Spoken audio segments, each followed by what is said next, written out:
Here's a big one, right? You might think, when I'm rich, I'll travel and experience things in life. When I'm wealthy, or when I've achieved this goal or that goal, I will travel and have actual experiences. The thing that actually truly matters, like life and living it, when I get to this or that.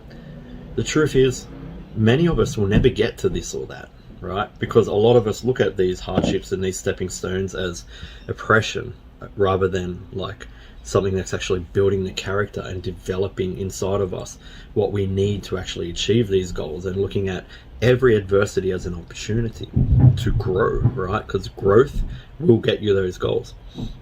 But what you should be doing is going, okay, these are hardships, I'll get over them. And also, I'm going to hustle my ass off so I can take this holiday. You don't need to travel overseas and live extravagantly, but you must get out and be grateful for what you have in the moment.